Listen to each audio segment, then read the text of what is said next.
के एपिसोड में हम दोस्तों बात करेंगे वह शख्सियत अरविंद केजरीवाल, जो आज 1 अप्रैल 2024 से दिल्ली के तिहाड़ जेल में शराब घोटाले के मामले में बंद है। और अरविंद केजरीवाल की पत्नी सुनीता केजरीवाल दिल्ली के सियासी गलियारों में अरविंद केजरीवाल की गिरफ्तारी को अवैध बता रही हैं। उनका कहना है कि अरविंद केजरीवाल की लोकप्रियता से आम आदमी पार्टी और उसके नेता डर गए हैं। आम आदमी पार्टी घबराई हुई है, इसीलिए अरविंद केजरीवाल को जेल के अंदर डाल दिया गया है और वो जनता से बार बार अपील कर रही हैं। उनका कहना है कि जेल का बदला वोट से दें, यानी कि जेल में अरविंद केजरीवाल को डाला है, उसके बदले में आम आदमी पार्टी को वोट दें और जिससे अरविंद केजरीवाल की ताकत बढ़ेगी और अरविंद केजरीवाल जेल से बाहर आएंगे। यानी कि दिल्ली वासियों के साथ जो अब बर्ताव बीजेपी पार्टी कर रही है वो गलत कर रही है। केवल ये अरविंद केजरीवाल को फंसाए जाने की बात है दोस्तों। लेकिन दिल्ली के एलजी अरविंद केजरीवाल के इस मामले में एक और टेंशन बढ़ा दी है। उन्होंने गृह मंत्रालय को पत्र लिखा है जिसमें कहा है कि अरविंद केजरीवाल ने जो कथित 16 मिलियन अमेरिकी डॉलर लिया है उसमें विश्व हिंदू महासंघ ने लिखित प्रार्थना पत्र उनको दिया है, जिसमें अरविंद केजरीवाल के द्वारा प्रतिबंधित संगठन सिख फॉर जस्टिस को रिलीफ देने के लिए और राजनीतिक फंड जो उन्होंने लिया है उसमें देवेंद्र पाल भुल्लर की रिहाई और खालिस्तानी समर्थक भावनाओं को बढ़ावा देने के लिए प्रतिबंधित संगठन सिख फॉर जस्टिस के मुखिया गुरबंश सिंह पन्नू से 16 मिलियन अमेरिकी डॉलर लिया है। इसमें अरविंद केजरीवाल ने एक प्रकार से देशद्रोह का बड़ा मामला किया है, यानी कि अरविंद केजरीवाल ने देशद्रोह किया है। ऐसे में जांच होना जरूरी है और जांच हो जिससे देश की सुरक्षा को सेंध न लगे और इस प्रकार कृत्य के लिए अरविंद केजरीवाल और उनके जो और इसमें दोषी होंगे, आरोपी होंगे, उन पर कड़ी कार्रवाई हो सके, क्योंकि ये देश की जनता का मामला है, देश की सुरक्षा का मामला है।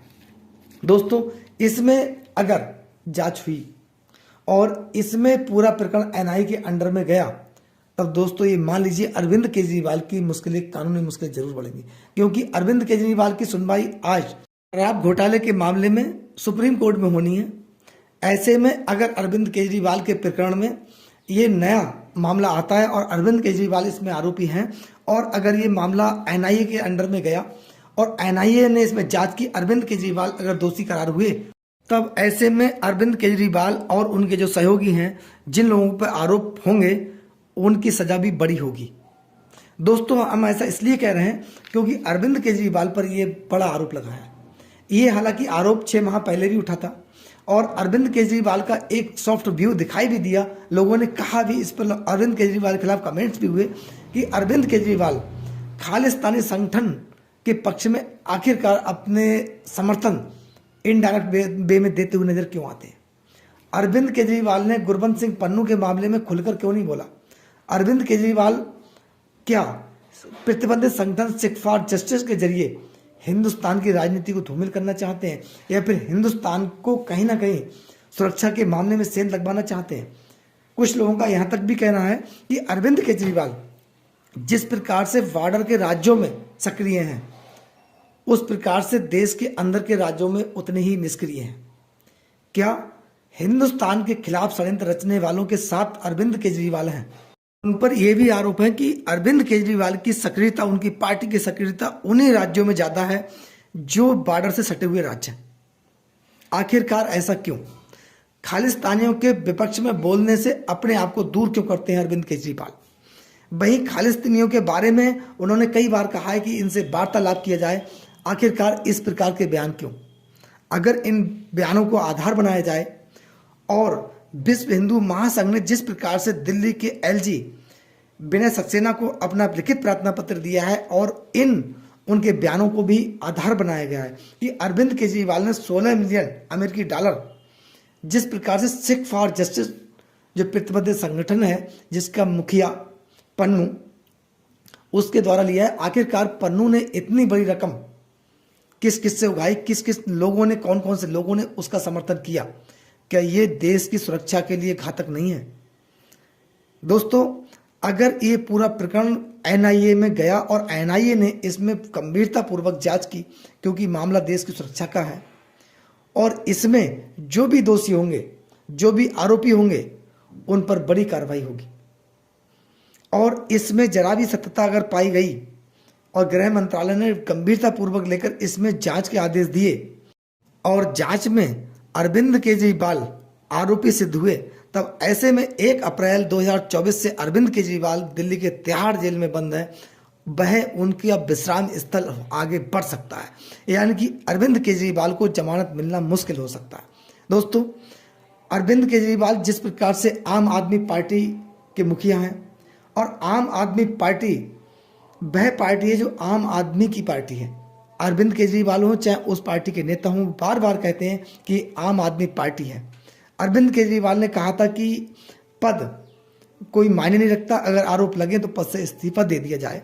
हम देश की राजनीति को बदलकर दिखाएंगे कि अरविंद केजरीवाल इसी प्रकार से देश की राजनीति को बदलना चाहते थे कि स्वतंत्र भारत के इतिहास में पहली बार ऐसा हुआ है कोई सिटिंग मुख्यमंत्री जेल के अंदर बंद हो, उसने अपने पद से इस्तीफा न दिया हो। क्या अरविंद केजरीवाल कहते थे कुर्सी का लालच नेताओं के अंदर होता है? अरविंद केजरीवाल के अंदर कुर्सी का महा लालच निकला। क्या आम आदमी पार्टी जिस प्रकार से आम आदमी की पार्टी थी, इतनी महंगी पार्टी, इतनी अधिक संपत्ति वाली पार्टी कैसे बन गई? आम आदमी पार्टी के पास इतना बड़ा बड़ा पैसा कैसे आया? ये भी लोगों का प्रश्न है। देश की आम जनता इस प्रश्न का जवाब चाहती है कि आखिरकार अरविंद केजरीवाल जिस प्रकार से देश की जनता के सामने आम आदमी अपने आप को साबित करने में लगे थे, इतनी जल्दी एक उनमें बदलाव कैसे आया कि उन्होंने करोड़ों रुपए अपने बंगले के रेनोवेशन पर खर्च कर दिए। जो कहते थे कि हम फटी शर्ट और टूटी हुई चप्पल पहनने वाले लोग हैं, आखिरकार इतने शान शौकत वाला महल जिसमें करोड़ों के पर्दे लगे हों, वो कैसे बनवा लिया? क्या जे आम जनता की गाड़ी कमाई का पैसा नहीं था, या फिर अरविंद केजरीवाल की कहाँ से इतनी बड़ी कमाई हुई? ये देश की जनता दिल्ली वासियों को ठगने का काम नहीं किया, ये भी लोगों का प्रश्न है। लेकिन दोस्तों, हम यहाँ पर एक बात कहना चाहते हैं, देश के खिलाफ षड्यंत्रकारियों के साथ जो भी व्यक्ति हो, चाहे वह लालच बस हो, उसके खिलाफ बड़ी कार्रवाई होनी चाहिए, क्योंकि ये देश की सुरक्षा और देश के स्वाभिमान का मामला है। इसमें किसी प्रकार के कोई समझौते की गुंजाइश नहीं रह जाती है। दोस्तों, आम आदमी पार्टी और आम आदमी पार्टी के मुखिया अरविंद केजरीवाल की पत्नी बार बार ये कहती हैं कि अरविंद केजरीवाल को झूठा और शासन फंसाया गया है।